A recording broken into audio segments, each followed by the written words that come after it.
अभी सर आ रहे हैं बच्चे, 10 बच्चे रह रहे हैं। हाँ, पर अभी क्लास तो स्टार्ट करनी पड़ेगी, टाइम हो गया ना।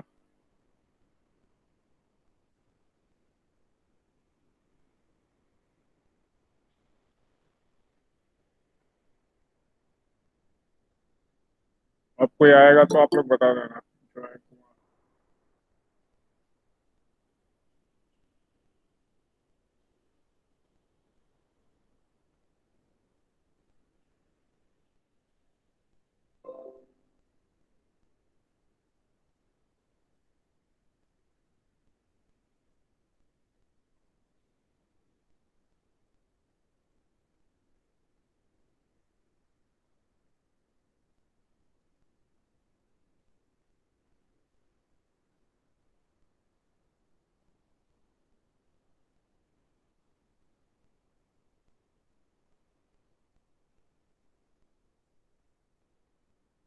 डाउट्स बताओ आप लोग टेस्ट में। सर 30। क्वेश्चन, एक मिनट।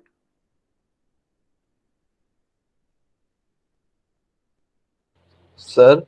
यस। सर आपके पास टेस्ट है पीडीएफ फॉर्मेट में? ये सामने है ना। सर आप सेंड कर सकते हो व्हाट्सएप पे? हाँ, बाद में करता हूँ क्लास के बाद, है ना। सर मैं मैसेज कर दूंगा। हाँ, क्लास के बाद करता हूँ, मैसेज कर देना, उस पर कर दूँ। यस। 26 है ध्रुव का। 26।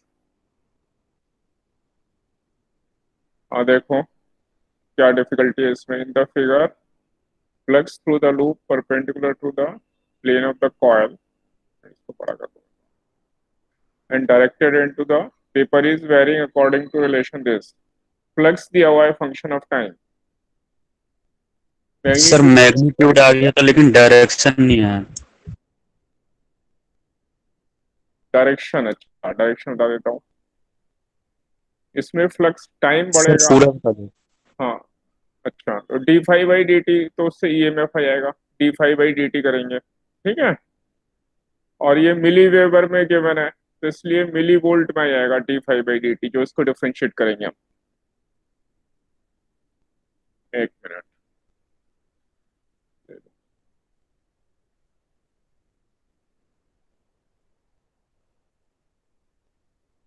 मैग्नीट्यूड तो इससे आएगा, minus D five by D T को डिफ्रेंशिएट कर दिया।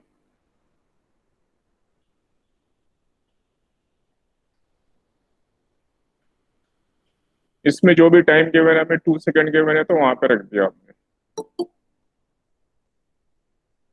उससे हमारा मिली वोल्ट में आंसर आ गया। सर कोई आया है?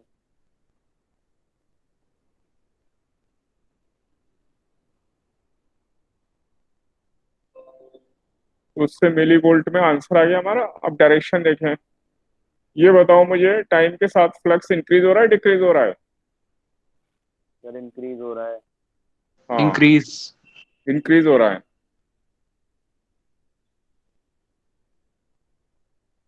नहीं और सर, इसमें डिक्रीज। जो, तो अब इसमें डिक्रीज। जो करंट की डायरेक्शन ऐसी होनी चाहिए जो इस इंक्रीजिंग फ्लक्स को डिक्रीज करे। तो इसमें फ्लक्स फील्ड इनसाइड है, normal to the plane inside. तो इस सर्कल में जो करंट होगा वो क्लॉकवाइज होगा एंटी क्लॉकवाइज होगा? Anti clockwise. Anti clockwise, right, इसको अपोज करने के लिए।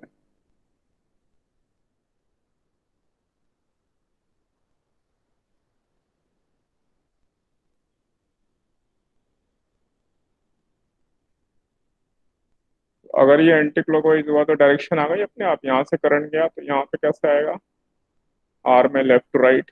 ये करंट ऐसे या ऐसे या ऐसे, इसमें ये लेफ्ट टू राइट ये वाली डायरेक्शन आ गई।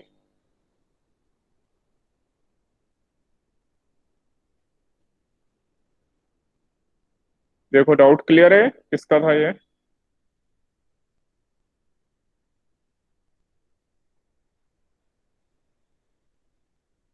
ये 26 किसका डाउट था, क्लियर हुआ आपको? यस सर, क्लियर है।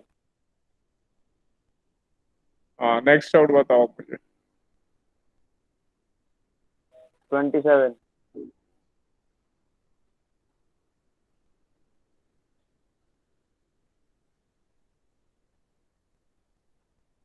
Two straight conducting rails form right angle, ये 90 डिग्री पर है, where their ends are joined. Conducting bar in contact with the rails start at the vertex at time equal to 0 and moves with constant velocity v. तो ये जो rail है, ये जो v velocity से मूव कर रही है, पहले यहाँ पे थी है 0 पर यहाँ थी। अब जैसे जैसे मूव करेगी तो ये जो डिस्टेंस मूव किया t टाइम में, ये आ गया हमारा v into T, constant velocity के बने।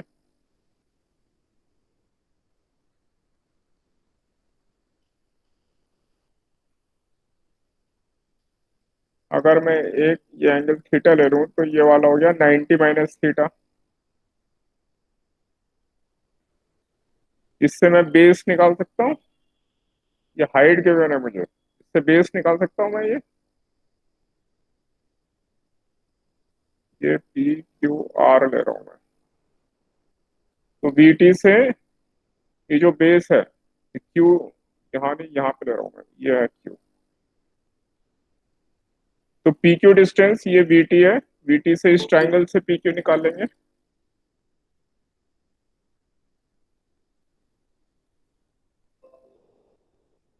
और ऐसे ये वी टी से क्यू आर निकाल लेंगे, P Q plus Q R वो in terms of V T आ जाएगा। और फिर फ्लक्स निकालने के लिए बी इंटू ए एरिया कर देंगे।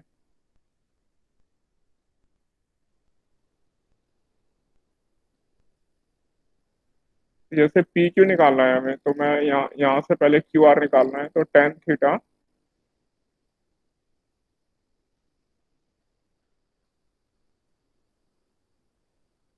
Q R upon we T, यहाँ से ये क्यू आर आ गया वी टी टेन थीटा। और इसी तरह से पी क्यू आ जाएगा V T tan 90 minus theta, यानी V T cot theta.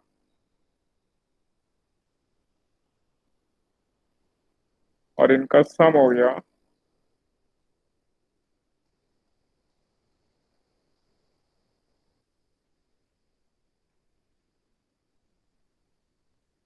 Ten theta plus cot theta. और इसलिए फ्लक्स हो गया बी इंटू ए, ये magnetic field B is directed into the page.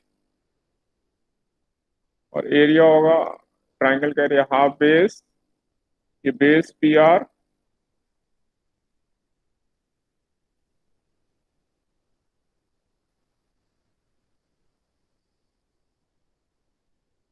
Into height V T. तो इसको मैं लिख सकता हूँ, ये सब कांस्टेंट लेके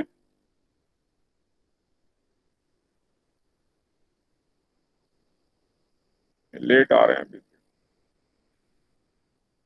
के इंटू के टी स्क्वायर ऐसा लिख सकता हूँ मैं। ये सब कांस्टेंट ले लिया मैंने रिमेनिंग। और जब D five by D T करूंगा तो ये मेरा प्रोपोर्शनल टू टी आ गया। अरे किया क्या है आपने, समझ नहीं आया तो कुछ है नहीं आया समझ में?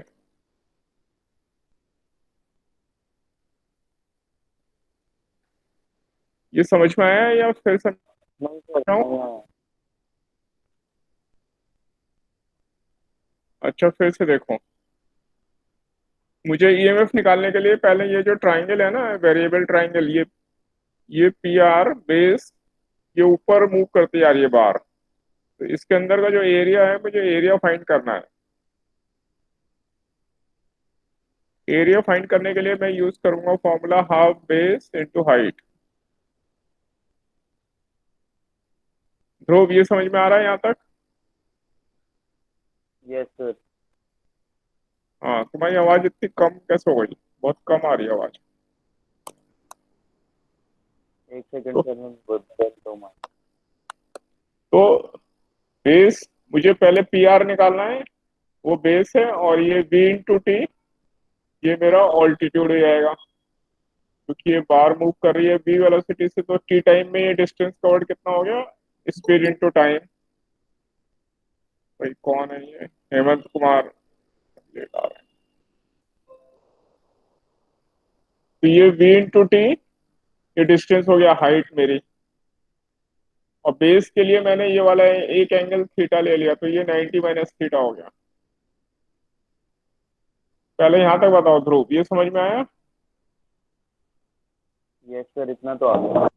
इतना आ गया। अब इस ट्राइंगल में इसको मैं एन ले लेता हूँ, एन क्यू आर ट्राइंगल में टेन थीटा लिख लिया मैंने, perpendicular upon base, Q R upon B T लिख सकता हूँ।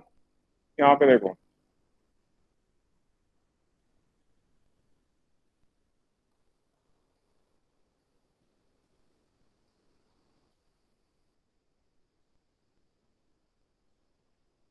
Ten theta Q R upon B T, ये समझ में आया बोलो?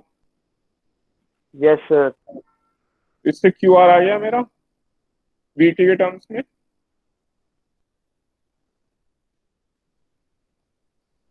इसी तरह यहाँ से टेन ले लिया, tan 90 minus theta, T Q upon B T, तो यहाँ से V T into tan 90 minus theta को मैंने कॉट थीटा लिख दिया। पहले ये बताऊं, ये क्यू आर और पी क्यू ये आ गए?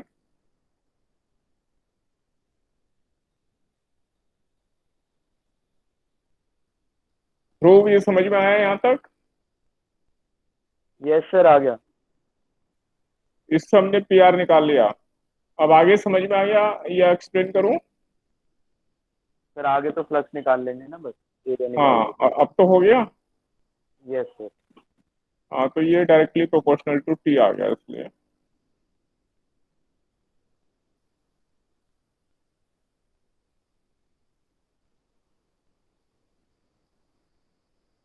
और v देखें तो यहाँ v into V V square हो रहा है, वी स्क्वायर ऑप्शन में नहीं है यहाँ पर। ठीक है।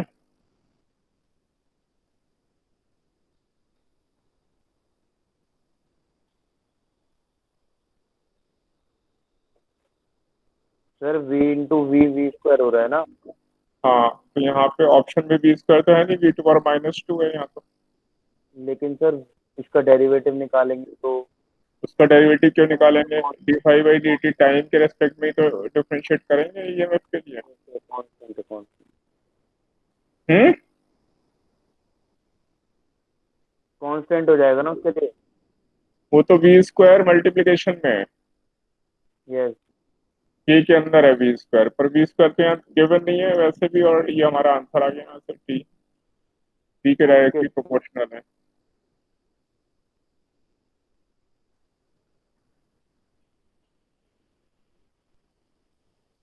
हाँ, क्लियर है?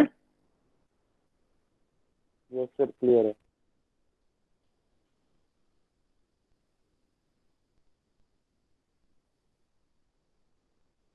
और बताओ नेक्स्ट किसका डाउट है, और कौन सा क्वेश्चन?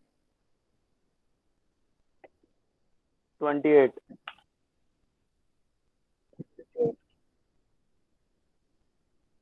हाँ, पहले चलो 28 देखते हैं। Conducting rod P Q of length this is moving with uniform speed this. 30. इसमें भी ऐसे करना है, बीवीएल से पहले ईएमएफ निकाल लिया, बीवीएल। सर ईएमएफ तो जीरो होती है जब एरिया वगैरह कुछ चेंज नहीं हो रहा, सब तो जीरो होगा यहाँ पे। क्यों ईएमएफ जीरो क्यों है बताओ? सर जब फ्लक्स कांस्टेंट है तो। फ्लक्स कांस्टेंट कैसे है? ये रॉड है, वी वेलोसिटी से मूव कर रही है, भूल गए हम? जब रॉड मूव करती है तो इसके क्रॉस बीवीएल ईएमएफ आ जाता है, रॉड के क्रॉस। सर वो तो आ जाएगा, लेकिन ये फ्लक्स तो। कांस्टेंट नहीं है, ये फ्लक्स एरिया चेंज हो रहा है यहाँ पे। पहले अगर एरिया देखते हैं, एरिया से लेकिन भी है एरिया, तो ये सारे वाला मैग्नेटिक के अंदर ही। हाँ फील्ड के अंदर है, लेकिन ये जो एरिया है रेक्टेंगल का, ये वेलोसिटी आगे, ये रॉड आगे मूव करेगी तो एरिया चेंज होगा या नहीं, ये बताओ पहले। होगा सर। हाँ, only P Q V velocity से लिखा है इसमें सब। कंडक्टिंग रॉड, और ऐसे तो हमने इतने सारे क्वेश्चन किए, यहाँ रेजिस्टेंस लगाया था, यहाँ रेजिस्टेंस लगा के, तो फिर वो सब क्वेश्चन हमने प्रैक्टिस किए थे क्लास में। तो डायरेक्शन बता दीजिए। हाँ डायरेक्शन बता रहा हूँ। ये ईएमएफ आ गया, इसमें पहले ये देखेंगे कौन सा एंड पॉजिटिव कौन सा एंड नेगेटिव। तो पॉजिटिव चार्ज किधर मूव करेगा, वी क्रॉस बी से बताओ मुझे, फोर्स किधर लगी, ऊपर या नीचे? ऊपर। हाँ तो ये जो रॉड है पी क्यू, ये ऐसा बन जाएगा, ये वाला एंड पॉजिटिव ऊपर वाला, नीचे वाला नेगेटिव। तो इसमें जो भी एंड, ये पॉजिटिव ये नेगेटिव, तो इसलिए ये वाला एंड पॉजिटिव ये वाला एंड नेगेटिव। आया समझ में? हाँ ऐसे करना है, ये क्लास में हमने इतनी प्रैक्टिस की थी। कॉन्सेप्ट लगा, फिर रिवाइज देखा हाँ चेंज हो रहा है। हम्म, सर मुझे लगा एरिया चेंज नहीं हो रहा है इसलिए फ्लक्स कांस्टेंट रहेगा। कंफ्यूज हो गए हम। एरिया तो चेंज हो रहा है, देखो ये जो एरिया है, मैं यहाँ पे ये बना रहा हूँ, ये एरिया, ये कंटिन्यूअस चेंज हो रहा है, ये वाला एरिया, अगर एरिया देखें तो। पर हमें तो सीधे एरिया के ऊपर भी कॉन्सेंट्रेट नहीं करना था, सीधे रॉड का हमने किया तो था ऐसे क्वेश्चन जिसमें रॉड बी वेलोसिटी से मूव करती है, उसका ईएमएफ बीवीएल आता है, उसको हम यस सर। एक सेल से रिप्लेस कर देते हैं, तो हमारा ये इक्विवेलेंट सर्किट बनता है।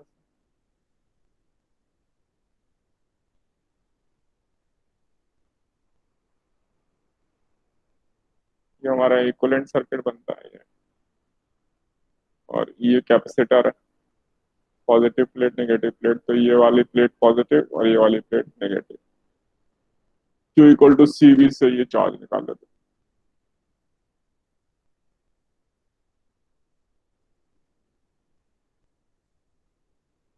सर 30। हाँ ये क्वेश्चन हो रहा है।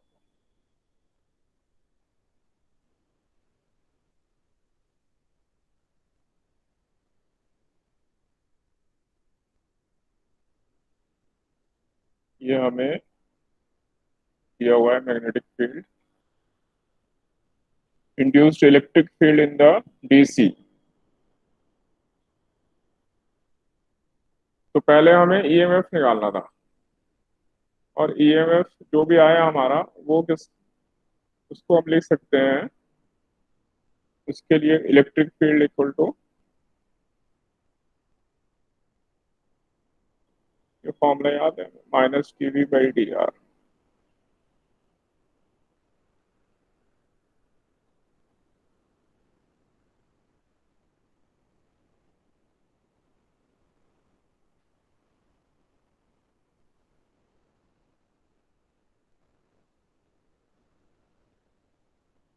तो इसमें जो ईएमएफ इंड्यूस होगा वो किस डायरेक्शन में होगा, पहले तो करंट देखें हमारा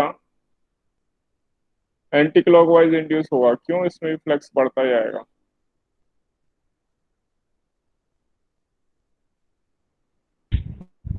करंट ऐसे सर फ्लो कर रहा कैसे? है,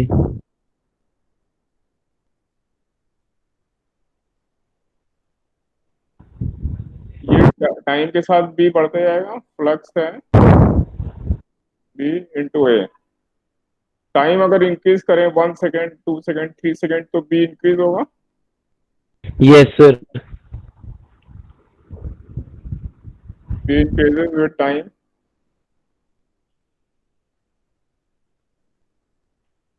तो बी इंक्रीज हो रहा है तो फ्लक्स इंक्रीज हो रहा है, तो इसको डिक्रीज करने के लिए जो इसमें करंट इंड्यूस होगा वो एंटी क्लॉकवाइज होना चाहिए। Okay sir. करंट मतलब चार्ज, और चार्ज कैसे फ्लो करता है, हाई वोल्टेज से low voltage, positive to negative. तो इसलिए ये इलेक्ट्रिक फील्ड डीसी की तरफ इलेक्ट्रिक फील्ड हो गया, ऐसा ऐसे आएगा।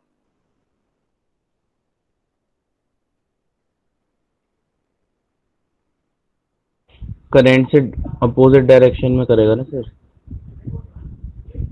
नहीं नहीं, इलेक्ट्रिक फील्ड किधर होगा, इलेक्ट्रिक फील्ड नहीं सर, करंट जो पहले तो क्लॉकवाइज करंट जाएगा एंटी इसमें। Clockwise, anti clockwise, anti clockwise. Sir electric field को डिक्रीज करने के लिए क्लॉकवाइज नहीं जाना चाहिए? नहीं, इलेक्ट्रिक फील्ड नहीं, मैग्नेटिक फील्ड को डिक्रीज करने के लिए एंटी क्लॉकवाइज। मैग्नेटिक फील्ड है, अच्छा, इसको एंटी क्लॉकवाइज, इसे एंटी क्लॉकवाइज, हाँ डायरेक्शन मेरी भी है, मैं क्लॉकवाइज हाँ, कह तो रहा हूँ। करंट ऐसे फ्लो कर रहा है ना, तो ये जिस डायरेक्शन में करंट है, इलेक्ट्रिक फील्ड उधर ही हो गया, पॉजिटिव टू नेगेटिव, ऐसे याद रखना। चार्ज किधर फ्लो करता है? Yes sir, positive to negative करता है चार्ज तो। हाँ, जिधर फील्ड होता है फील्ड के डायरेक्शन में ही तो मूव करता है। Yes sir. चार्ज किधर फ्लो करता है? फील्ड की डायरेक्शन में। तो ये इसमें करंट ऐसे फ्लो कर रहा है, यही इलेक्ट्रिक फील्ड की डायरेक्शन होगी।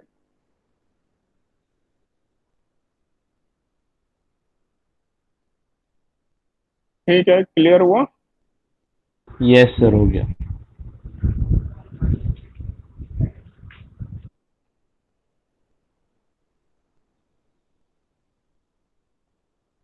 नेक्स्ट डाउट बताओ। सर 30 ऐसे ही हाँ, होगा? ऐसे ही करना है।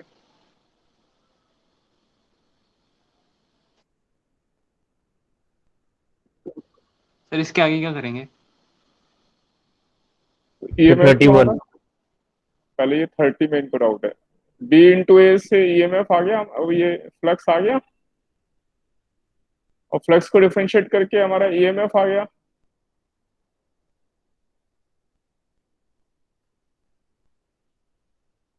Yes sir. और इलेक्ट्रिक फील्ड का लेकिन सर मेरा उससे 0.8 आ रहा है, ऐसे नहीं, करता हूँ ई तो। डॉट डीएल भी तो लगाओगे, इस पे तो लिखा है इलेक्ट्रिक फील्ड निकालना है आपको। ई डॉट डीएल,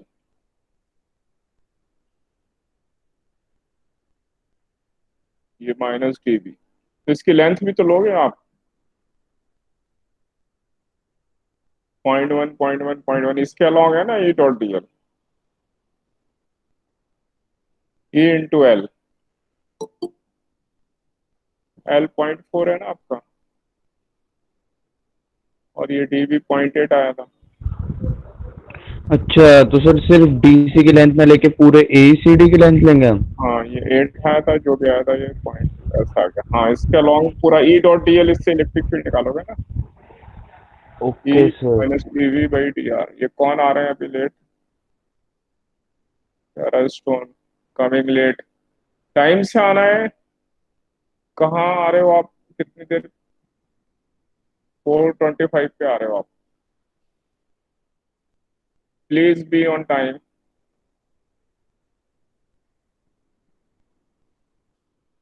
हाँ, आप क्लियर है? आगे चलो। Yes sir. Yes sir. Sir 31। हाँ, ये रहा 31 square while ABCD is lying in XY plane with center at the origin. ABCD XY plane में long straight wire passing through origin carries a current this in the negative Z direction. Negative Z मतलब inside current flow कर रहा है। ये x Y तो Z axis के outside है, negative Z inside, इसमें करंट इनसाइड फ्लो कर रहा है। ये समझ में आया आपको? Yes sir. Induce current in the coil.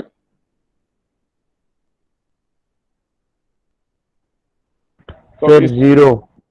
क्यों? सर जब इंड्यूस करंट तो वो होता है ना, लेंथ के परपेंडिकुलर होता है, लेंथ की डायरेक्शन में करंट की डायरेक्शन होती है। क्या बोल रहे हो तुम? इंड्यूस करंट लेंथ की डायरेक्शन मतलब? नहीं सर, कुछ नहीं। कंफ्यूज हो रहे हैं? आंसर तो 0 है, लेकिन ये रीजन नहीं है।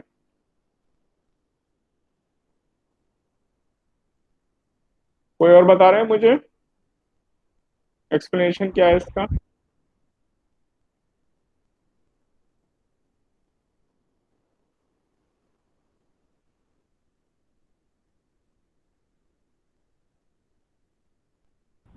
Sir A B C D में मैग्नेटिक फील्ड इंड्यूस होना चाहिए ना। करंट तो ऑलरेडी है वहां पर। हाँ, तो इसकी वजह से मैग्नेटिक फील्ड तो आएगा इस वायर की वजह से। यस, वो ABCD में आएगा हाँ, एंटी क्लॉकवाइज, क्लॉकवाइज। क्यों? मैग्नेटिक फील्ड सर क्लॉकवाइज ही आएगा। इस करंट की वजह से। हाँ, मैग्नेटिक फील्ड लाइन ऐसे आ गई, ये कह रहे हैं ना। Yes sir. अब सर मैग्नेटिक फील्ड और करंट एक दूसरे के परपेंडिकुलर होने चाहिए, तो मैग्नेटिक ABCD फील्ड में तो और करंट। हाँ, तो मतलब मैग्नेटिक सेम। फील्ड भी है वर्टिकल प्लेन में, या तो मैं क्या यस सर, तो ABCD में तो करंट फिर फ्लो हो ही नहीं सकता। क्यों?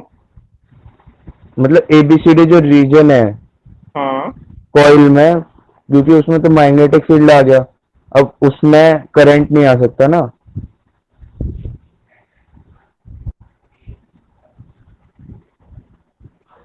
नहीं, उसका फ्लक्स चेंज होगा तो उसमें करंट इंड्यूस नहीं हो जाएगा इसमें। तो ये कौन अभी तो इसको लेकर आ रहे हैं? आकाश। परपेंडिकुलर डायरेक्शन में इंड्यूस होगा ना सर,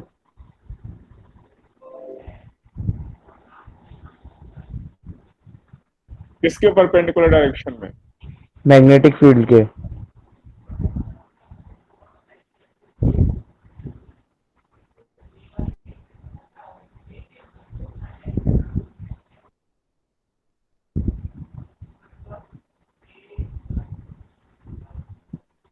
पहले हम ये देखेंगे ABCD के क्रॉस फ्लक्स कितना है, फ्लक्स फाइंड करना है। इसका जो एरिया वेक्टर होगा ABCD का, वो है normal to the plane. Outside. हाँ, और मैग्नेटिक फील्ड ये है वर्टिकल प्लेन में। तो फ्लक्स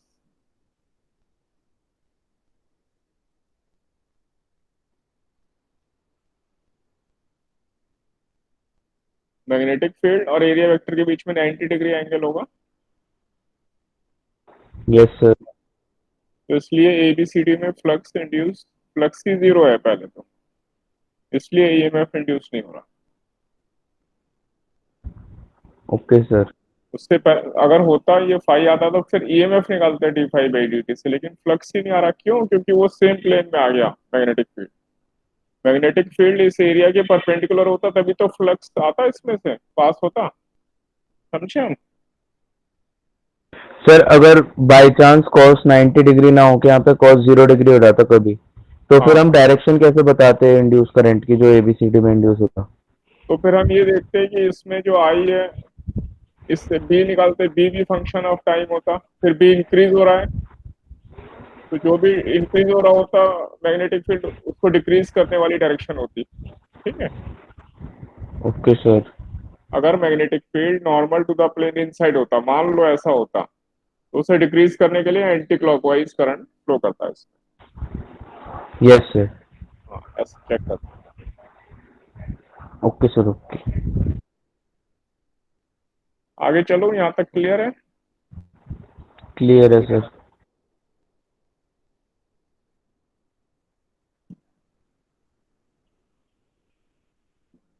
तो 31 के बाद और किस में डाउट है?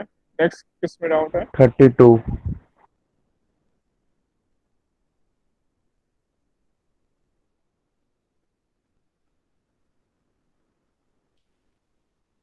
ऐसा क्वेश्चन हमने क्लास में किया था वैसे, जिसमें सर वेलोसिटी। उसमें तो बेंड कर दिया था रॉड को। नहीं नहीं, भूल गए हम। हाँ, तो एक ही बात हो गई ना, रॉड के परपेंडिकुलर वेलोसिटी लेनी थी, इसमें भी रॉड के परपेंडिकुलर वेलोसिटी लेनी थी। V sin 30 degree. हाँ, V sin 30, BVL में V sin 30 ले लेते हैं, तो उससे उससे EMF EMF आ गया। हाँ,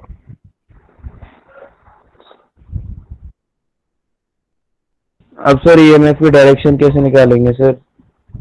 EMF की डायरेक्शन ऐसे निकालेंगे, ये V वेलोसिटी ऊपर की तरफ है, yes sir. Magnetic V cross भी कर। फील्ड V क्रॉस B से पॉजिटिव चार्ज किधर फ्लो करेगा? Left side. तो इसलिए A का पोटेंशियल ज्यादा होगा, V का पोटेंशियल कम होगा, तो इसलिए VA माइनस VB होना चाहिए पॉजिटिव।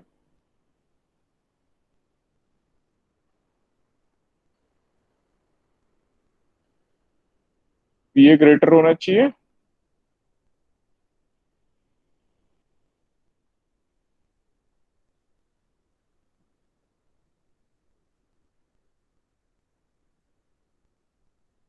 बताओ मुझे, समझ में आया?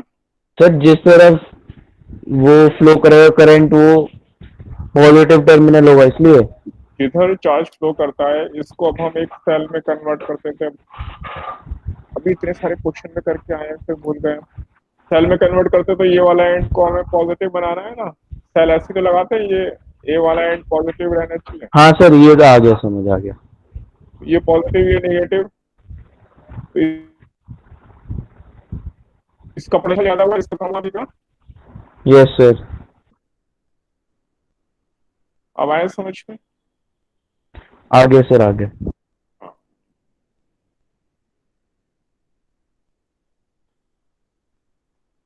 आगे चलें, और दूसरा डाउट। नो डाउट सर, इसमें तो नहीं, ये वाला तो हो गया था। 34। डाउट है 34 में? Yes sir. Rectangular loop with sliding conductor दिया है इसमें, ये is situated in uniform magnetic field perpendicular to the plane of the loop, ये भी गिवन है। रेजिस्टेंस ऑफ कनेक्टर, इसका रेजिस्टेंस 2 ओम है, इसका 2 रेजिस्टेंस 6 और 3 are connected, force required to keep the connector moving with constant velocity। अगर ये connector move कर रहा है, इसको हमने ऐसे क्वेश्चन क्लास में बहुत सारे किए थे, सोच के बताओ जरा, किए थे या नहीं? इसको हम एक सेल में कन्वर्ट कर सकते हैं।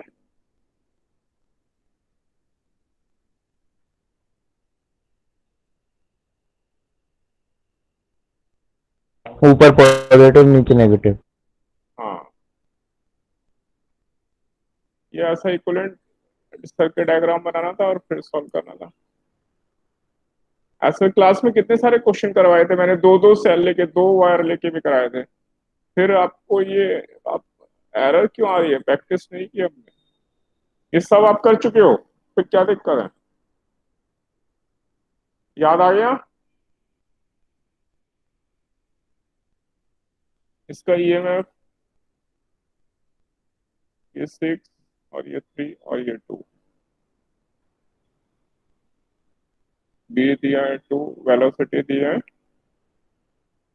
2, लेंथ दिया 1, 4 वोल्ट। ये 4 वोल्ट है, तो इसमें कितना करंट फ्लो करेगा बता सकते हैं?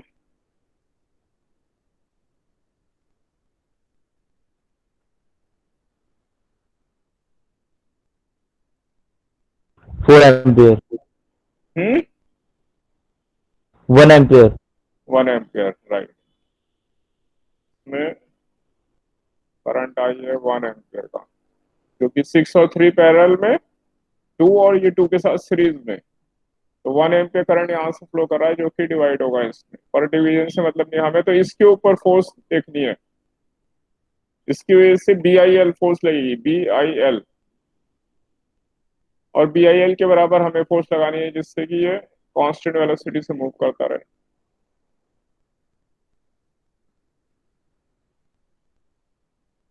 BIL, बी दिया है 2, करंट आया 1 एम्पियर, लेंथ है 1,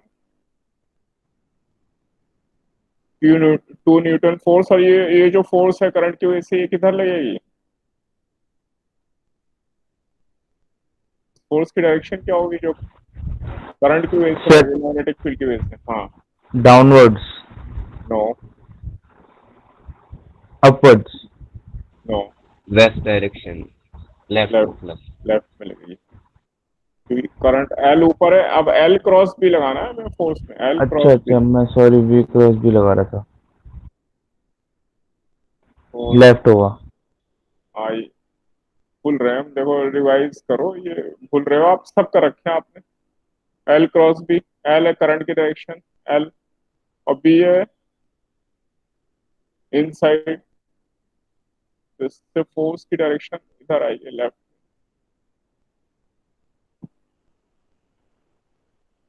ये मैग्नेटिक फोर्स लगेगी, मैग्नेटिक फोर्स। इसको बैलेंस करने के लिए हमें यहाँ पे लगानी एक्सटर्नल फोर्स राइट में।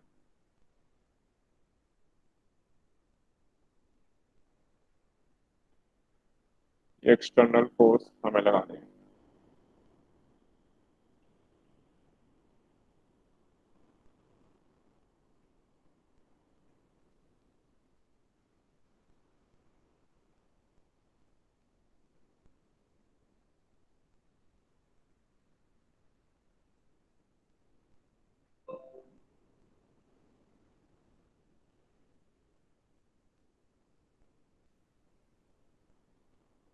देखो यहाँ तक समझ में आया आपको?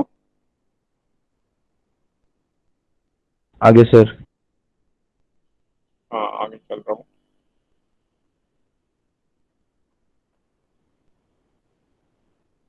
नेक्स्ट डाउट बोलो किसमें? 37। सर 36। 36 36। सर नहीं सर नहीं।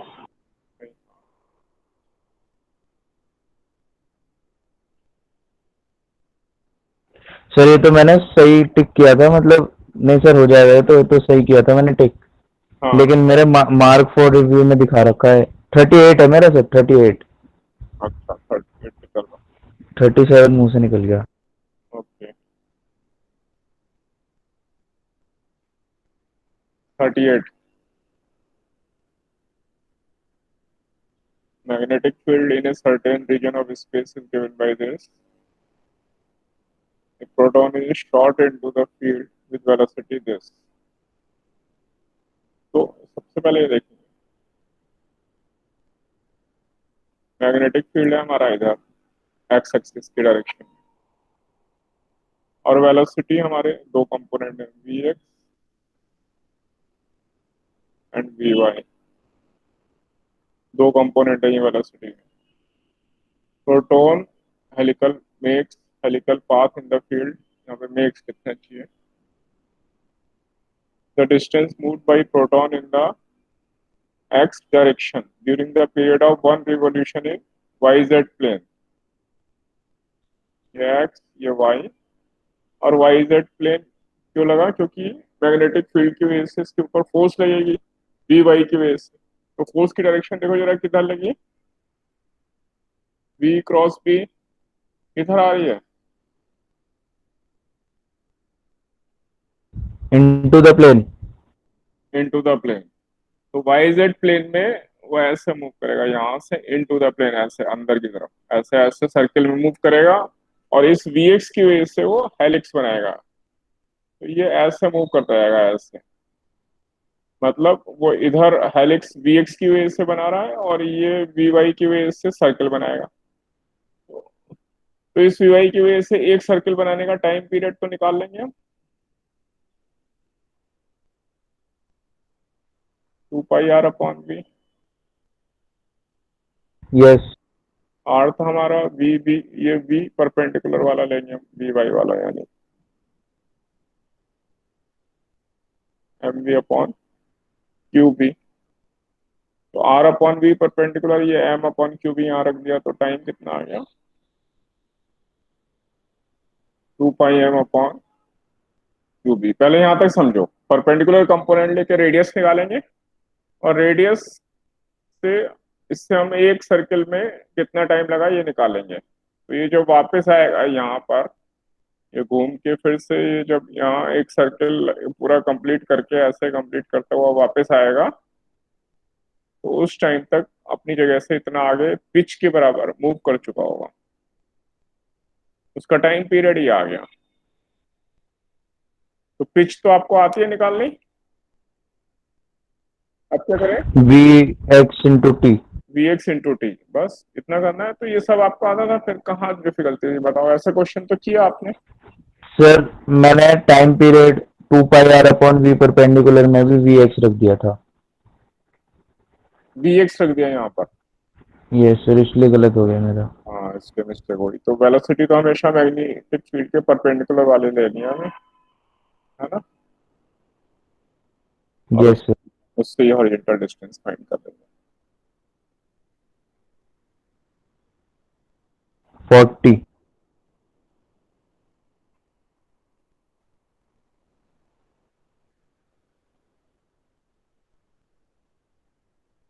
हो गया था सर। हाँ ये क्लास में कितनी बार तो हमने डिस्कस किया ये, है ना, अब तो ये याद हो जाना चाहिए इस तरह क्वेश्चन। 44 sir, sir 44। पहले भी आया था ये पेपर में। सर 43। 40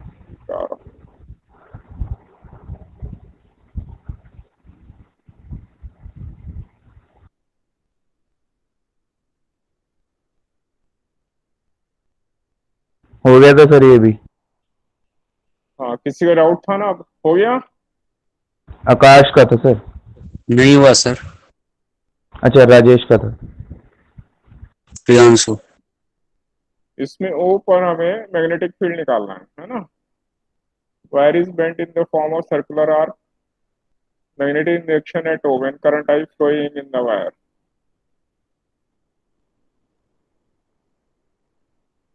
इस वाले में करंट ऐसे लेफ्ट में ऐसे फ्लो कर रहा है ये आई करंट। तो इसमें यहाँ मैग्नेटिक फील्ड सर्कुलर आर्क की वजह से तो मैं 1 लिख रहा हूँ, और ये स्ट्रेट इसको 2, दोनों की वजह से नहीं निकाल लेंगे। ये वाला एंगल कितना हो गया, ये 2 पाई माइनस 2 थीटा। तो 1 की वजह से magnetic field B1 mu naught 4 pi Y by R into क्या लिख दूं, 2 sin थीटा। ये सर्कुलर आर्क की वजह से निकाल रहे हैं हम, 2 साइन थीटा लिख दूं। 2 पाई माइनस 2 थीटा। बीए की वजह से। सर्कुलर आर्क की वजह से 1 लिखा हुआ है ना, आर्क की वजह से बताओ पहले। 2 पाई माइनस 2 थीटा अपॉन 2 पाई। ये गलत हो जाएगा ये, 2 पाई खुद रेडियन में नहीं है, अपॉन पाई क्या है, 2 पाई माइनस 2 थीटा खाली इससे मल्टीप्लाई करेंगे। ये 2 पाई रेडियन में तो ले लिया हमने, सब जगह पाई के साथ माइनस थीटा हो रहा है ना, थीटा रेडियन में है ना, मतलब इसका मतलब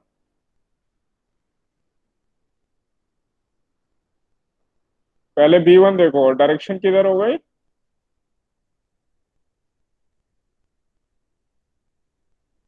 इनसाइड।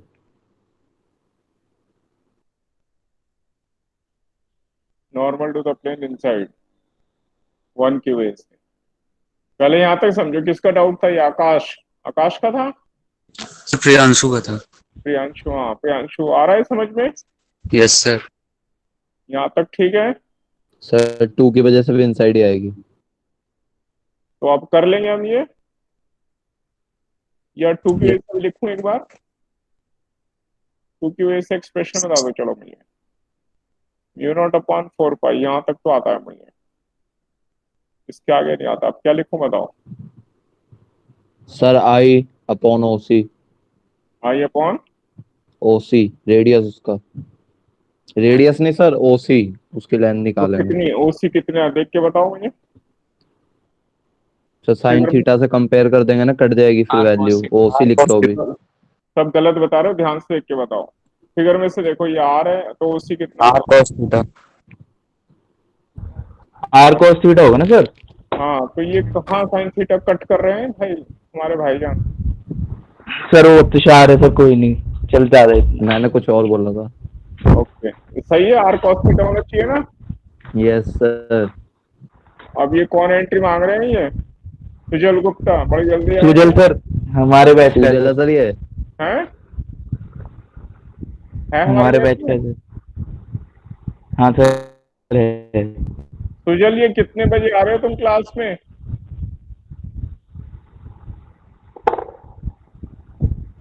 Sujal yes sir. इतने लेट क्लास में आ रहे हो, कुछ तो सोचो आप।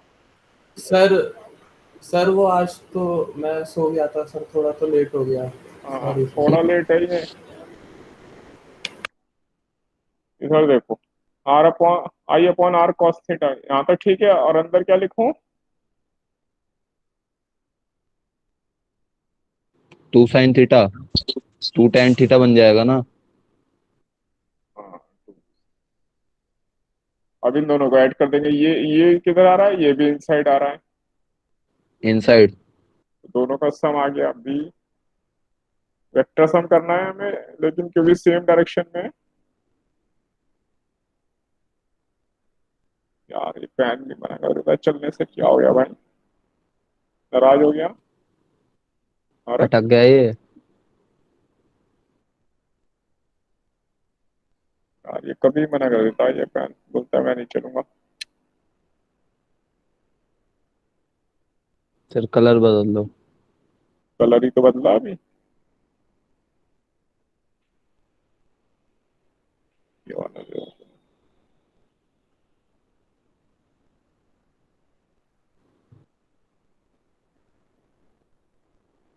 इंक खत्म हो गई अब पेन की।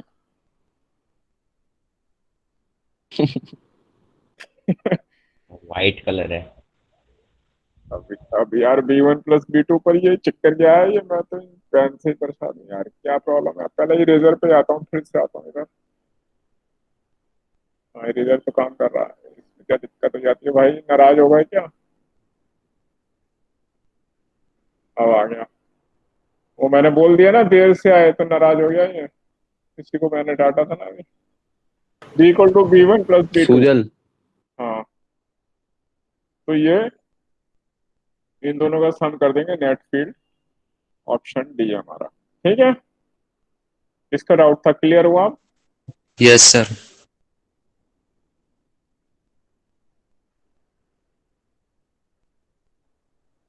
नेक्स्ट डाउट बताओ। सर 44।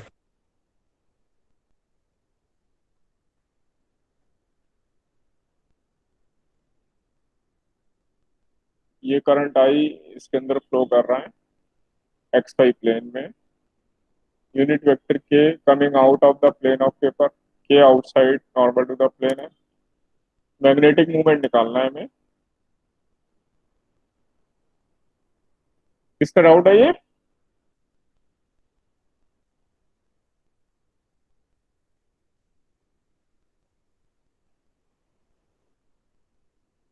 किसका डाउट है? बोलिए जल्दी से। Sir Priyanshu. Magnetic movement sir area निकाल लेंगे। I × A। आई हमें ये रहा, और एरिया ये चार हमारे सेमी सर्कल है, प्लस ये स्क्वायर बन जाएगा बीच में, ए साइड का स्क्वायर हो गया। स्क्वायर का एरिया प्लस 4 सेमी सर्कल्स का एरिया।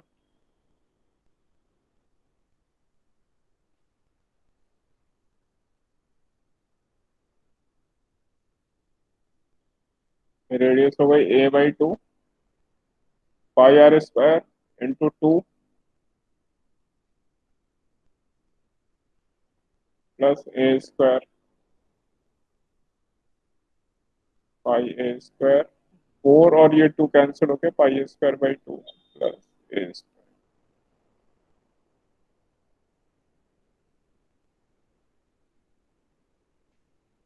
ये एरिया आ गया π/2 + 1 × A² × I और करना है। और मैग्नेटिक फील्ड आउटसाइड, जो मैग्नेटिक, ये एरिया वेक्टर हमारा आउटसाइड है। जिधर मैग्नेटिक फील्ड होता है एंटी क्लॉकवाइज देखेंगे, उसी डायरेक्शन में इस लूप की वजह से मैग्नेटिक फील्ड सेंटर पे आउटसाइड है, तो इसलिए एरिया वेक्टर भी आउटसाइड है, तो इसलिए के वेक्टर की डायरेक्शन में मैग्नेटिक मूवमेंट होगा।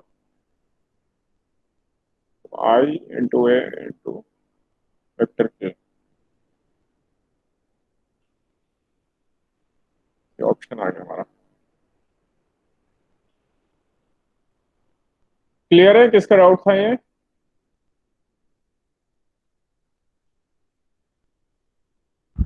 क्लियर है सर। क्लियर है सर, अब तो सारे क्वेश्चन हो गए थे, बाकी के तो। ओके, आगे कोई डाउट नहीं है? No sir. ठीक।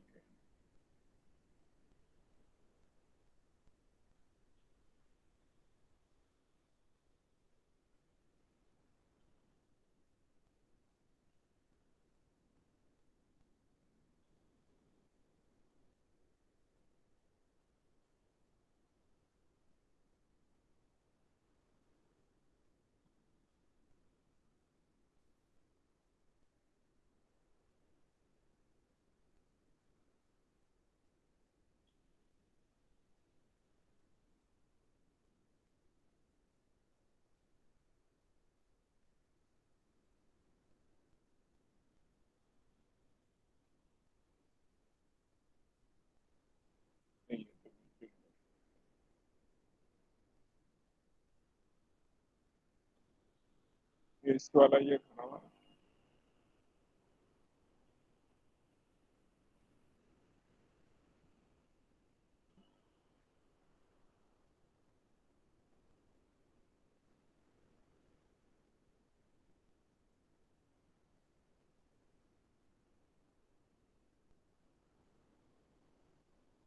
ये हमने किया था, सर्किट कंटेनिंग रजिस्टर आर। ये लास्ट टाइम हम ये कर रहे थे, याद आया आप लोगों को?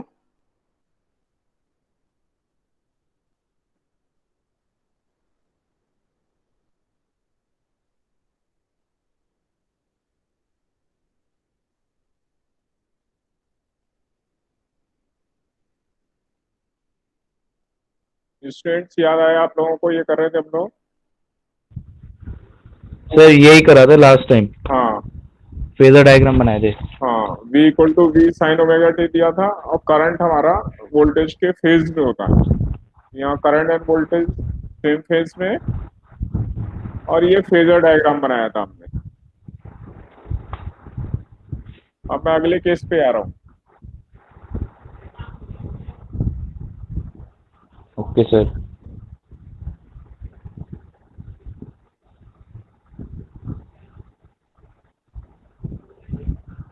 अगला केस था जिसमें हम देखते हैं सर्किट कंटेनिंग ओनली इंडक्टर।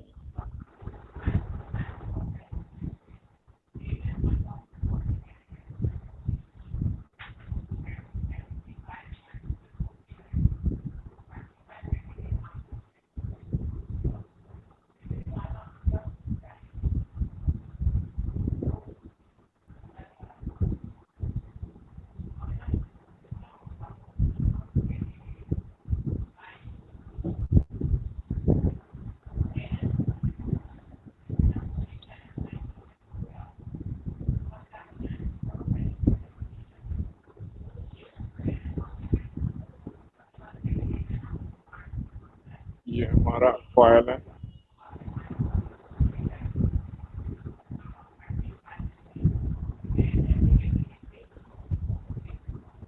ये हमारा AC लग रहा है। V को मैं ले लेता हूँ V not sine omega T, ये है L। तो अगर इसमें मैं किरचॉफ इक्वेशन लिखूं, तो V minus L into D I by D T equal to 0।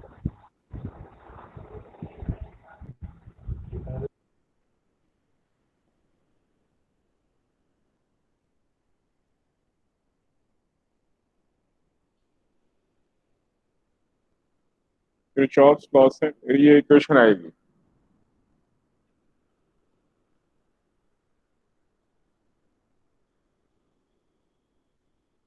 और इससे आ जाएगा मेरा V equal to L into D I by D T, और इसको इंटीग्रेट करके मुझे I मिल जाएगा, V by L into D T.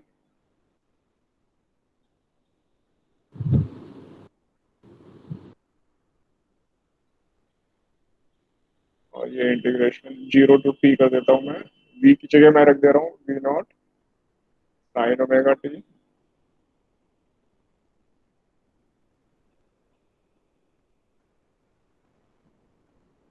और इसका मैंने इंटीग्रेशन कर दिया, साइन ओमेगा टी का इंटीग्रेशन।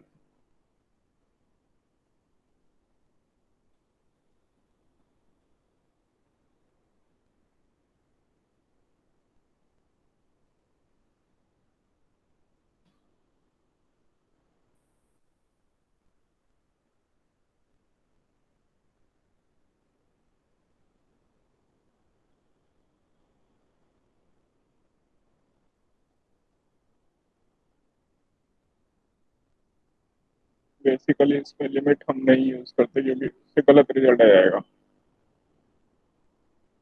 तो हम जनरल इंटीग्रेशन कर रहे हैं।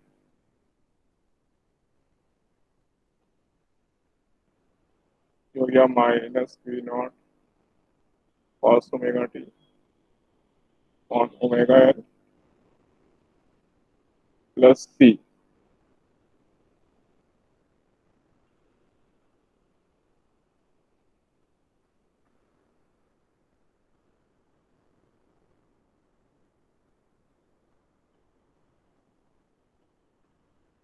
इसमें एक्सपेरिमेंटली ये देखा गया, ये जो कांस्टेंट है हमारा, कांस्टेंट ऑफ इंटीग्रेशन, ये हमारा जीरो आता है क्योंकि आई हमारा फंक्शन ऑफ टाइम होना चाहिए, इसलिए सी हमारा पॉसिबल नहीं है, ये भी हमारा फंक्शन ऑफ साइन या कॉस होना चाहिए।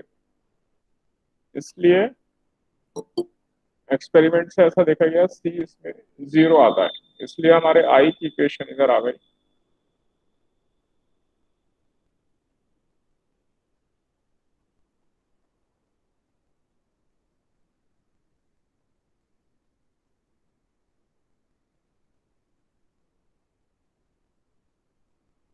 और इसको मैं लिख सकता हूँ साइन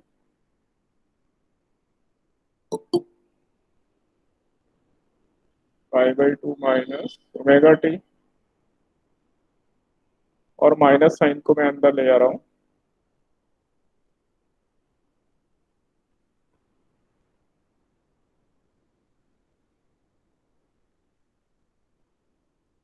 तो मेरी ये आई वैल्यू आ गई V naught upon omega L. इसको मैं पीक करंट लिख रहा हूँ आई नॉट, क्योंकि ये डायमेंशनली करंट के इक्वल होनी चाहिए।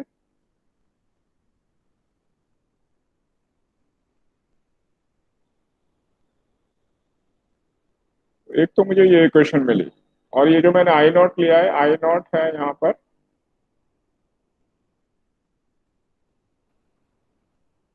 और ये जो ओमेगा एल है ये वी बाई आर की तरह है, वी नॉट अपॉन, इसको हम बोलते हैं एक्सएल, इंडक्टिव रिएक्टेंस। ये रेजिस्टेंस की यूनिट होती है, इंडक्टिव रिएक्टेंस।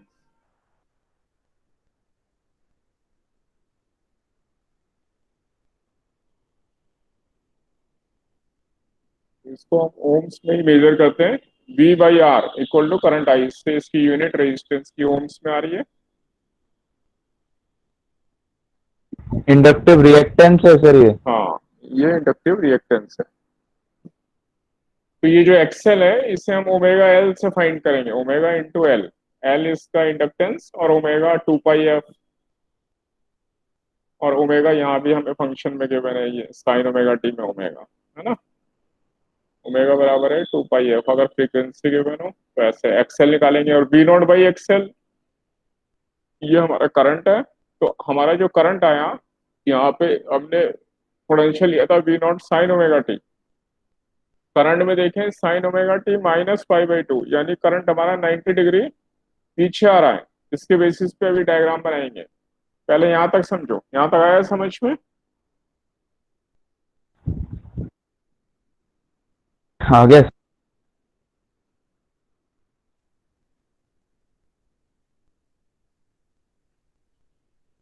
मैं इसको आगे शिफ्ट कर रहा हूँ, यहाँ से हम ये चीज ले रहे हैं कि करंट इसमें 90 डिग्री पीछे है।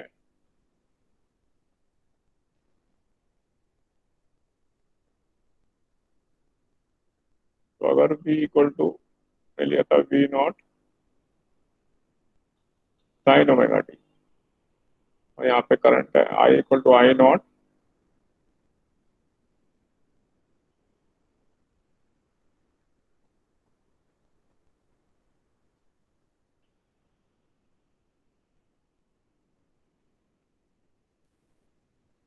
करंट लेग्स मतलब पीछे रहता है, lags behind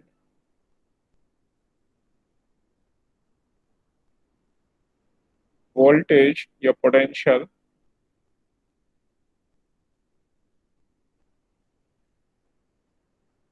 by pi by 2। 90 degree current पीछे होता है। तो इसके लिए हमें एक तो फेजर डायग्राम बनाना है और एक साइन और कॉस, ये ग्राफ बनाने, करंट और वोल्टेज कैसे वेरी कर रहे होंगे। पहले मैं यहाँ पे वोल्टेज ले रहा हूँ, तो वोल्टेज का ग्राफ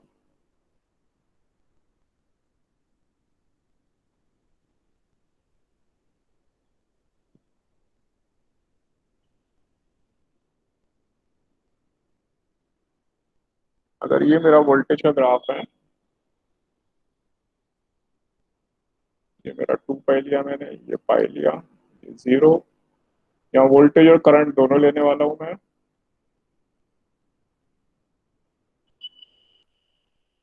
ये मेरा बी नॉट है। तो बिहाइंड के लिए यहाँ पे बना रहा हूं मैं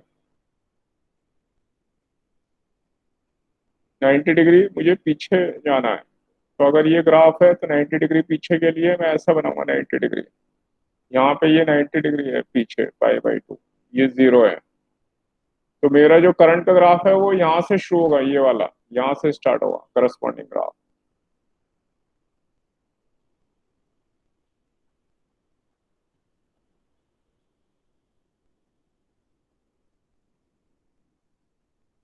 और जब ये वोल्टेज 0 होती है तो ये मेरा यहाँ पे पीक आएगी।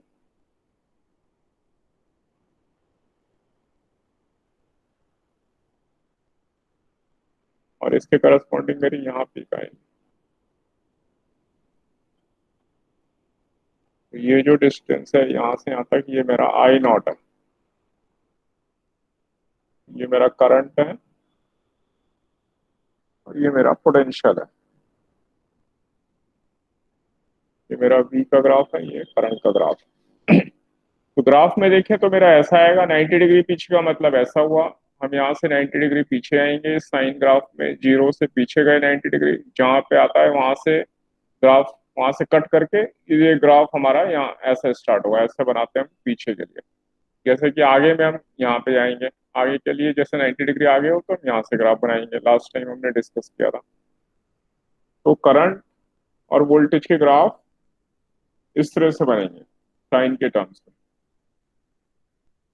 पहले यहाँ तक देखो, ये समझ में आया, फिर मैं फेजर डायग्राम बनाऊंगा। सर इनके पीक सर इस सेम होंगे ग्राफ के अलग अलग? अकॉर्डिंग सर इन ग्राफ के पीक्स हमेशा सेम होंगे अलग अलग होंगे? नहीं, पीक्स अलग अलग है ना, आई नॉट, अभी देखो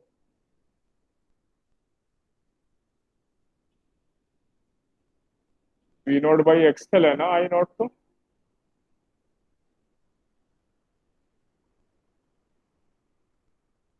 एक्सएल इंडक्टिव रिएक्टेंस यानी ओमेगा एल।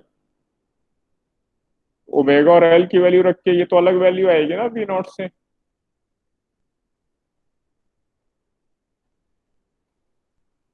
Okay sir. आया समझ में अभी? ये वी बाई एक्स है, हाँ।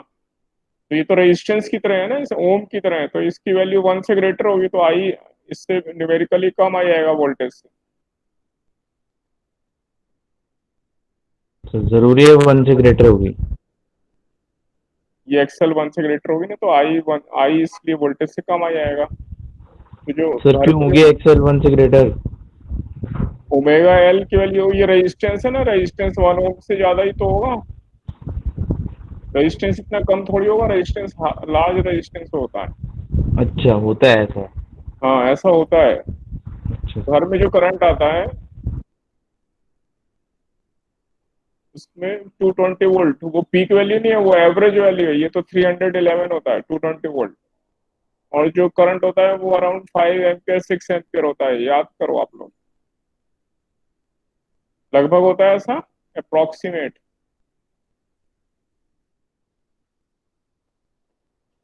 क्योंकि जो हाई करंट वाले होते हैं वो पावर सर्किट, पावर के लिए, एसी के लिए, जिसमें 15 एम्पियर करंट फ्लो करता है, 16 एम्पियर, उसके लिए अलग टर्मिनल बनाते हैं।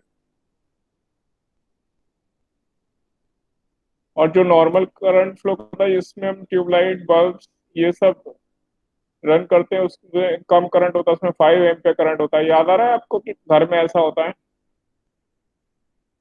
नहीं मालूम?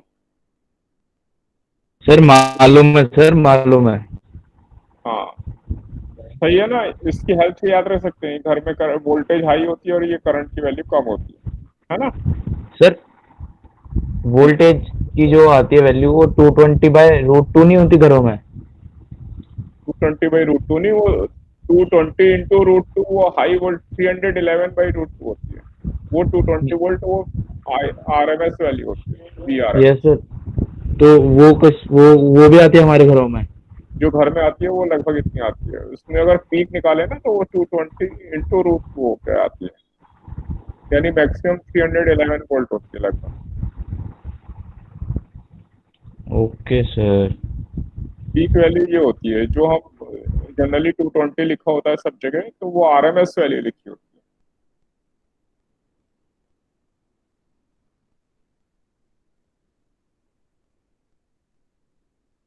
ये जनरली है, इसको सही नहीं लेना है, वो क्वेश्चन के हिसाब से लेना है। जनरल वैल्यू लिख दी है मैंने।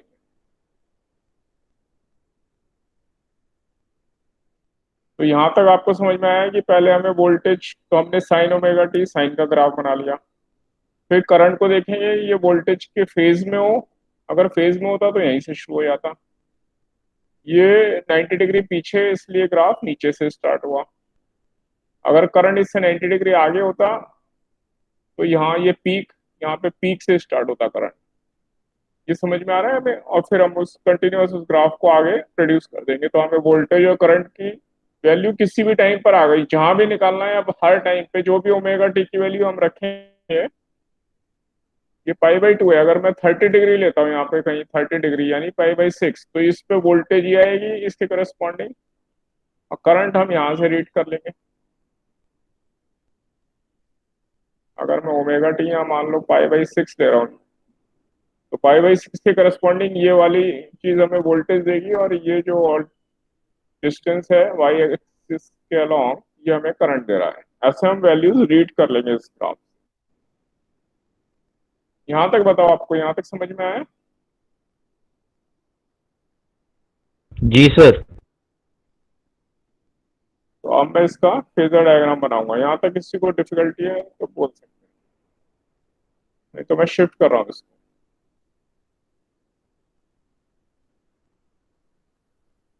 क्लास में इतनी शांति है, कुछ पता ही नहीं चल रहा।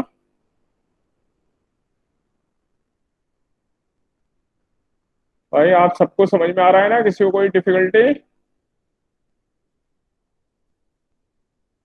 नहीं सर, क्लियर है। हाँ, नो डाउट सर। बाद में ऐसा ना हो फिर बोलते हैं सर अब क्या कर दिया आपने, क्या पढ़ा दिया, कुछ समझ में नहीं आया, और ये क्या कर दिया मैंने, ये और गड़बड़ कर दिया मैंने।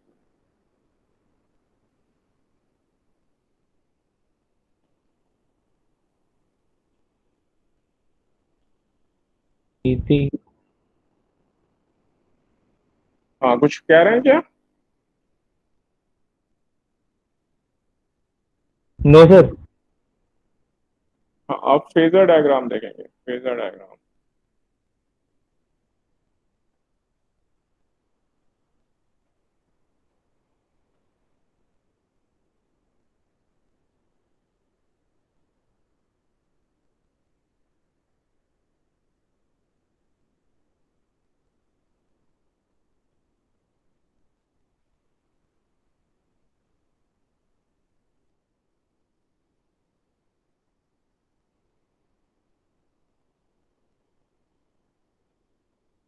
अगर मैं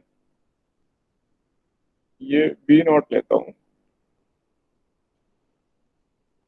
ये मुझे एंटी क्लॉकवाइज ऐसे ही है, किसी टी टाइम पे ये ओमेगा टी जिस भी टाइम पे निकालना है उसके करस्पॉन्डिंग ओमेगा टी वैल्यू ली एंटी क्लॉकवाइज जाएंगे।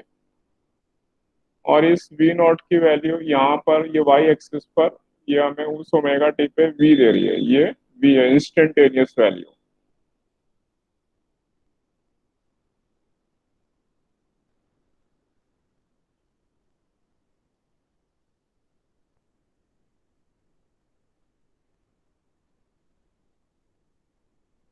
ऑफ वोल्टेज या पोटेंशियल।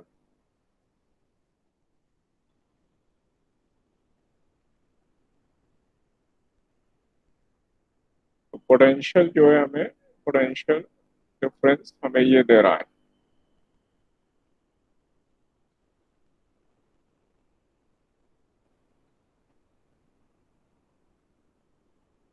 अब जो करंट की वैल्यू बनानी है मुझे इसमें, वो हम देखेंगे। करंट की वैल्यू मेरे वी नॉट के इधर लेफ्ट में होनी चाहिए या राइट में होनी चाहिए, किधर होनी चाहिए करंट की वैल्यू, बता सकते हैं क्या आप लोग?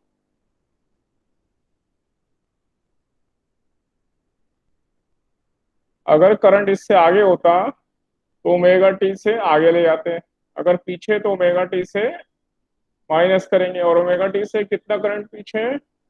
वोल्टेज से बाय टू 90 डिग्री पीछे है, पाई बाय टू। 5/2। तो इसलिए जो भी ये वोल्टेज होगी किसी भी टाइम पर, उस वोल्टेज से पीछे मतलब आगे के लिए एंटी क्लॉकवाइज जाएंगे और पीछे के लिए क्लॉकवाइज जाएंगे। तो यहाँ पे ये क्लॉकवाइज आ गया इधर, और ये पाई/2 है, ये पाई/2 है 90 डिग्री, क्योंकि करंट 90 डिग्री पीछे है। अगर ये आई नॉट की वैल्यू लेता हूं मैं,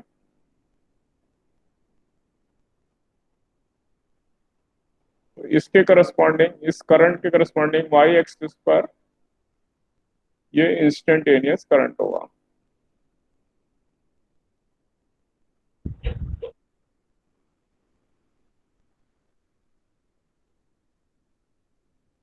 इंस्टेंटेनियस करंट की वैल्यू है, और वाई एक्सिस सर अगर फॉरवर्ड होता करंट तो फिर लेफ्ट साइड में बनता ना।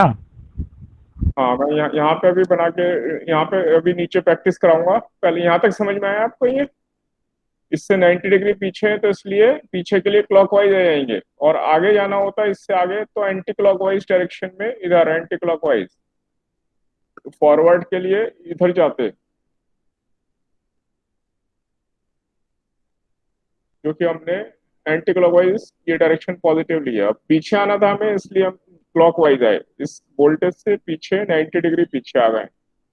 ये यहाँ पे लिख रहा हूँ 90, ये ये मैंने ऐसे रेक्टेंगुलर 90 बना दिया, पाई/2 पीछे है करंट। तो ये जो भी हमारा फेजर होगा इससे ठीक 90 डिग्री पे इसके परपेंडिकुलर ये करंट बनाएंगे, और इनके जो प्रोजेक्शन है वाई एक्सिस पे वो हमें इंस्टेंटेनियस वैल्यू देते हैं। इसका नाम फेजर डायग्राम है। ये समझ में आया हमें?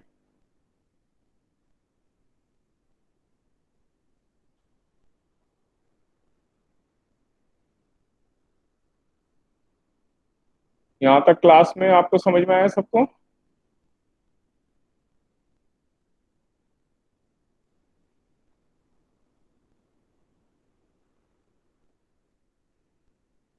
स्टूडेंट्स आप लोग बोल नहीं रहे, समझ में आ गया सबको? सर इंस्टेंटेनियस करंट किधर है? इंस्टेंटेनियस करंट ये वाई एक्सिस पर, ये ओमेगा टी की जो भी वैल्यू होगी उसके करस्पॉन्डिंग जो करंट आ रहा था वो वैल्यू ये वाई एक्सिस से रीड कर रहे हैं। ऑरिजिन है ओ से लेके यहाँ तक, ये जो है ये ऑर्डिनेट आई बना हुआ है ना, ये इंस्टेंटेनियस वैल्यू है।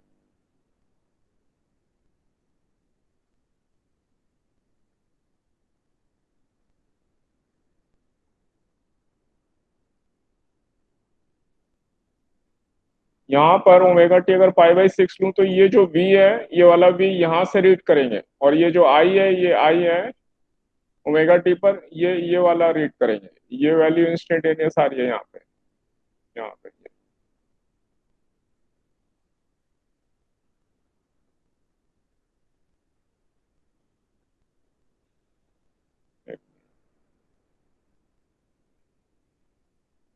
ग्रीन से, ये जो वैल्यू है ये यहाँ से यहाँ तक, ये आई है इंस्टेंटेनियस।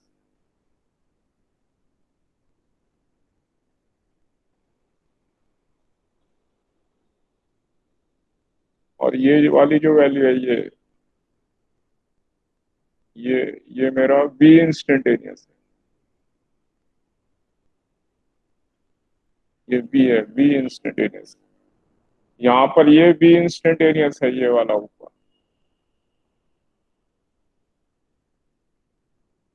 रेनबो पेन से देखें जरा, हाँ ये भी ठीक है, ये बी इंस्टेंटेनियस आ रहा है।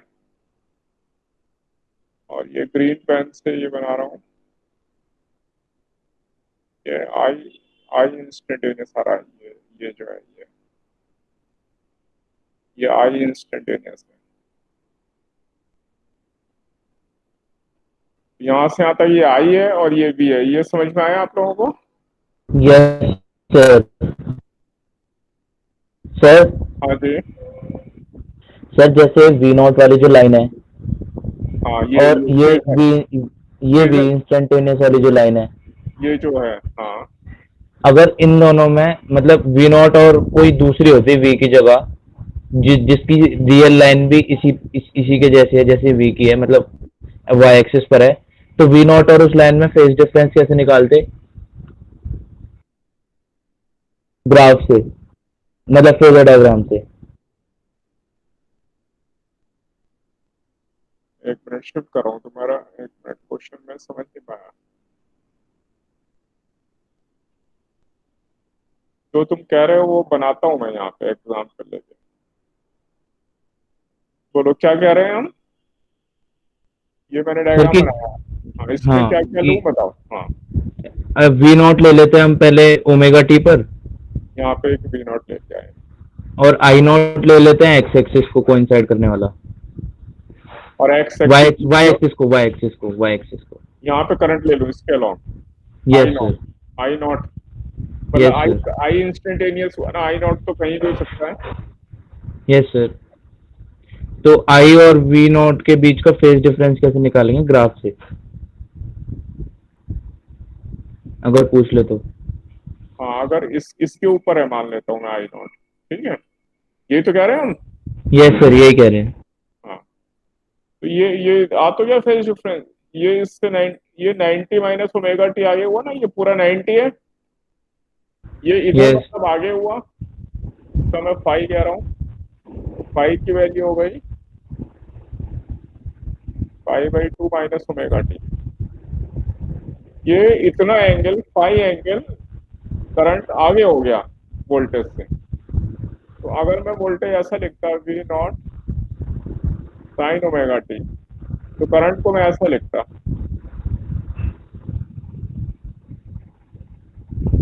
Sign omega T plus five. Okay sir, समझ आ गया। ये जितना एंगल आगे है उतना एंगल यहाँ से आगे कर देंगे हम। आया समझ में? आ गया सर, आ गया। हाँ, तो इसमें आई नॉट तो सीधे डायरेक्ट रीड होगा, और जो वोल्टेज है, वोल्टेज इसके करस्पॉन्डिंग जो भी इसका प्रोजेक्शन लेंगे, हमेशा वाई एक्सिस पे प्रोजेक्शन लेना है, ये हमें वोल्टेज दे रहा होगा। अभी मैं एक दो एग्जांपल फिर भी और ले रहा हूँ जिससे क्लास में औरों को भी क्लियर हो जाए, अगर किसी को डाउट बचा है तो।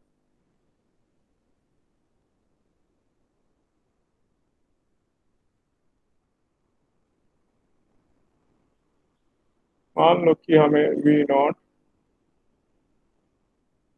ये साइन ओमेगा टी के मैंने V equal to V nought, और आई की वैल्यू मैं अलग लिखूंगा, आई मान लो वी नॉट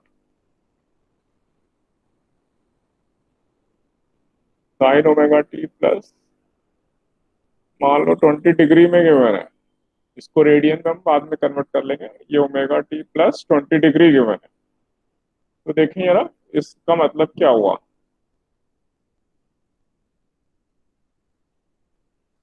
पहले ओमेगा टी की ये हमें पाई बाय 9 हो जाएगा। वो नहीं नहीं, ओमेगा टी की वैल्यू, अच्छा हाँ, ओमेगा टी की वैल्यू तो पहले कोई भी ले ली, जहां भी हमें वी नॉट लेना है। ये ओमेगा टी तो हमारा जनरल है, ये हमारी चॉइस है, इसको 30 40 50 जो भी लेना है हमें। मान लो ओमेगा टी मैंने जनरल ये ले लिया, ये है वी नॉट, तो वी नॉट का जो ये सर प्रोजेक्शन आई था, is equal to I not sine omega T plus 20 नहीं लिखना चाहिए था मैं? हाँ ये वी नॉट नहीं है, एक मिनट, आई नॉट है,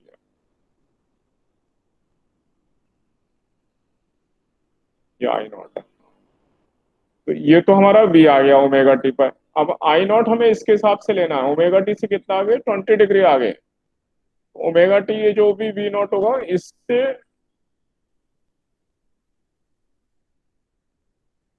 जनरली तो कम होता है, लेकिन अगर मैं ज्यादा ले लूं, मान लो यहाँ समझने के लिए ये वाला आई नॉट है, मान लो ज्यादा है, ये खाली अंडरस्टैंडिंग के लिए, तो ये मेरा 20 डिग्री होगा, ये एंटी क्लॉकवाइज। क्यों? क्योंकि ये प्लस है तो इसलिए एंटी क्लॉकवाइज चलेंगे।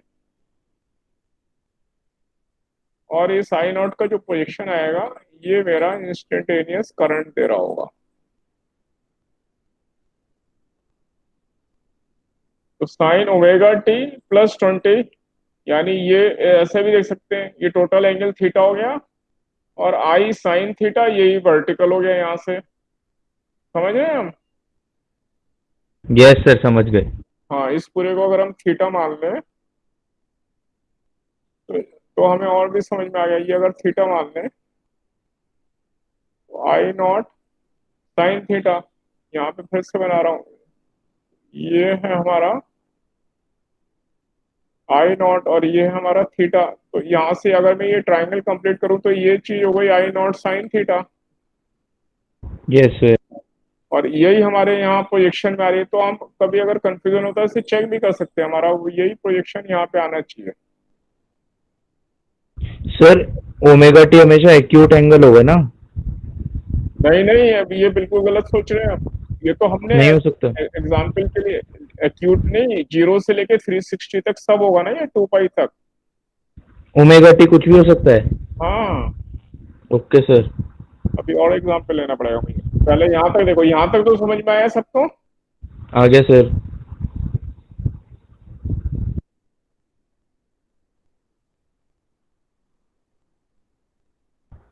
ये तो हम सर अपने, हाँ तो सर हमने आई नॉट को जब कॉस वाली फॉर्म आई थी उसको हमने साइन में क्यों बदला था? जिससे कि हम इससे कंपेयर कर सकें कि ये ओमेगा टी है, यहाँ पे ओमेगा टी के करस्पॉन्डिंग कौन सा एंगल आ रहा है, तो सीधे सीधे पता लग जाता है उससे कंपेयर करके, इसलिए हमने ऐसा किया। सर अगर वो tan का फंक्शन आता फिर क्या करते हम? तो फिर हमारा आता ही नहीं, टेन का इसमें आएगा नहीं, साइन या कॉस ही आएंगे हमेशा। Okay sir. टेन का आ रहा है तो हमने गलत कर दिया मतलब। हमारा वी नॉट कहीं भी हो सकता है, इस क्वाड्रेंट में भी हो सकता है, क्योंकि 0 से ओमेगा टी की वैल्यू तो 90, 180, फिर 270, ऐसे सब सब होगी, सारी वैल्यूज हैं। Okay sir. तो अगर मैं वी नॉट मान लो थोड़ी देर के लिए यहाँ ले रहा हूँ, और ये ओमेगा टी की वैल्यू में अंडरस्टैंडिंग के लिए 120 डिग्री ले लेता हूँ, 120 डिग्री। तो हमारे सर्किट में देखें, ये जो हमारा इंडक्टेंस वाला सर्किट है इसमें कैसा आता, ये जो वैल्यू है, तो मैं अभी बाद में लूंगा, पहले करंट ले रहा हूं मैं। तो अब करंट बताओ मुझे कहाँ आएगा, अगर ये वोल्टेज है तो करंट कहाँ पर आएगा इसमें? इधर लेफ्ट में, राइट में, नीचे, ऊपर, किधर लो करंट? Left left. इधर। लेफ्ट सर, सेकंड क्वाड्रेंट और थर्ड क्वाड्रेंट के बीच। सेकंड और थर्ड, यहाँ नीचे लूं यहाँ पे करंट? Yes sir. गलत हो जाएगा। सर प्लस प्लस वाई है ना? आप समझ लो, करंट हमारा अभी जो हमने सर्किट पढ़ा है इंडक्टेंस वाला, उसमें करंट कितना है, 90 डिग्री पीछे है ना इससे। अच्छा अच्छा, उस वाले सर्किट के अकॉर्डिंग तो पीछे लेंगे सर। तो किधर आएगा? Sir first quadrant. हाँ, कहाँ पर आएगा, इससे 30 डिग्री एंगल पे। हाँ, इससे 90 डिग्री पे। गुड। आज मैंने क्या कर दिया, यही तो चक्कर है इसका। यहाँ से ये जो एंगल है इससे ठीक 90 पीछे। अब ये क्लॉकवाइज आ गए हम यहाँ, है ना, ये ऐसे, और ये वाला पॉइंट हमें ये आई नॉट देगा। तो यहाँ से देखें तो ये 30 डिग्री बन रहा होगा, और इस आई नॉट का ये जो प्रोजेक्शन होगा ये इंस्टेंटेनियस वैल्यू दे रही है, तो ये हमें आई मिल रहा होगा, और ये जो वैल्यू है यहाँ पे ये बड़ी वाली, ये हमें बी दे रहा है। अब समझ में आया हमें, दोनों के प्रोजेक्शन हमेशा वाई एक्सिस पर ही देखने हैं हमें। ये मेथड है फेजर का। Okay sir. तो करंट अगर ओमेगा टी की वैल्यू 120 होती तो करंट हमारा ऐसा बनता है, इससे 90 डिग्री पीछे। यहां तक मैं मान लूं सबको समझ में आ रहा है? Yes sir. अभी एक तो एग्जाम्पल और ले रहा हूं।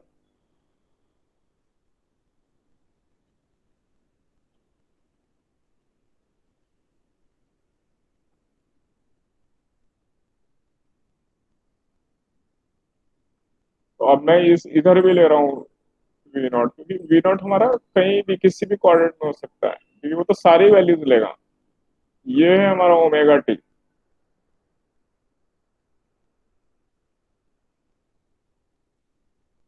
और ओमेगा टी की वैल्यू अब मैं ले लेता हूँ 210 डिग्री में। तो ये 210 पर ये वी नॉट है, तो इसका जो परपेंडिकुलर हुआ ये तो हमें बी दे रहा है। और हमारे केस में जो करंट होगा अब इससे 90 डिग्री इधर राइट में या ऊपर इधर लेफ्ट में? लेफ्ट में। हाँ, अगर इंडक्टेंस वाला जो सर्किट हम देख रहे हैं उसमें लें तो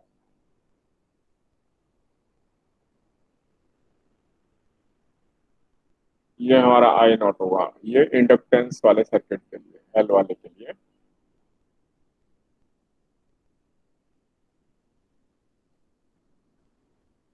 ये 90 डिग्री, इससे हम पीछे के लिए हमेशा ऐसे क्लॉकवाइज चले जाएंगे 90 डिग्री पर।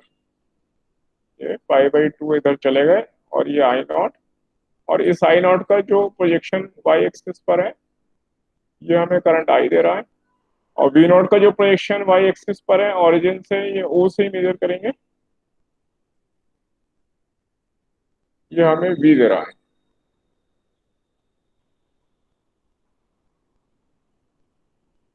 तो ऐसे हमें वी और आई ये दोनों मिल रहे हैं।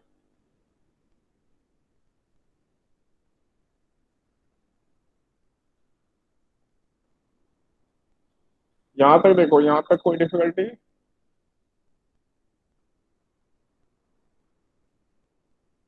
No sir.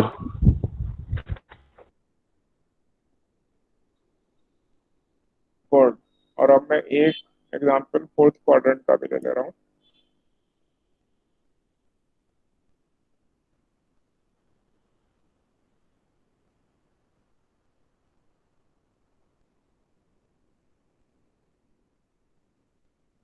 मान लो हमारा वी नॉट ये, तो ये एंगल हम ऐसे मेजर करेंगे, ऐसे।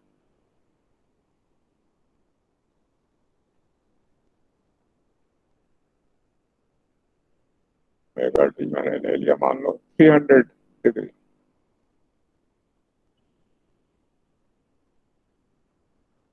तो जो करंट होगा वो यहाँ से ये 90 डिग्री पीछे क्लॉकवाइज डायरेक्शन में जाएंगे ऐसे। तो करंट का जो प्रोजेक्शन है ये हमें इंस्टेंटेनियस वैल्यू करंट की दे रहा है, और वोल्टेज का जो प्रोजेक्शन है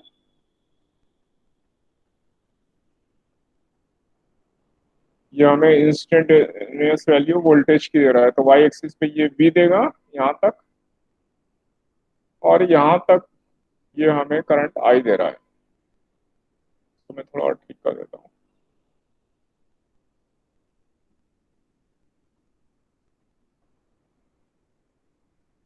यहाँ तक ये हमें आई दे रहा है। तो जो इंस्टेंटेनियस वैल्यूज हैं आई और वी की, वो हमें समझ में आई कि कैसे आ रही है इस ग्राफ में से? Yes sir.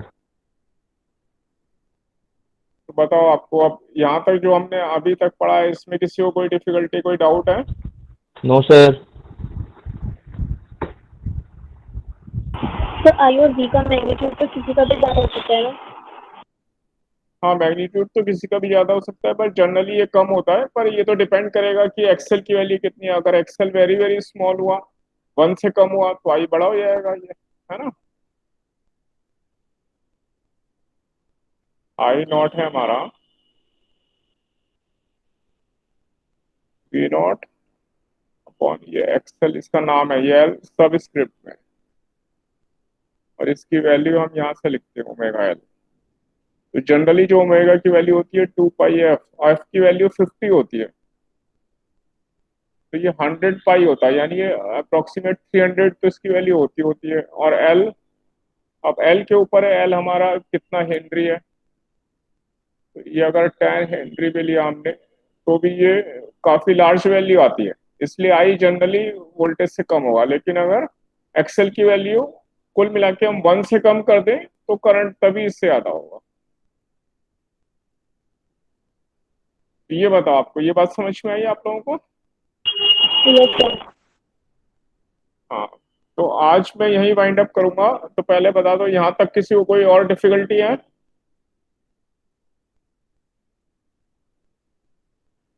स्टूडेंट्स कोई सर ये डिफिकल्टी? एल की यूनिट क्या? हेनरी हेनरी में लेंगे ना इंडक्टेंस है, ओके तो एल हम हेनरी में लेंगे, ठीक है। तो मैं मान रहा हूँ यहाँ तक कोई डाउट नहीं है, बाकी कोई डिफिकल्टी हुई तो फिर अगली क्लास में डिस्कस करूंगा, ठीक है स्टूडेंट्स।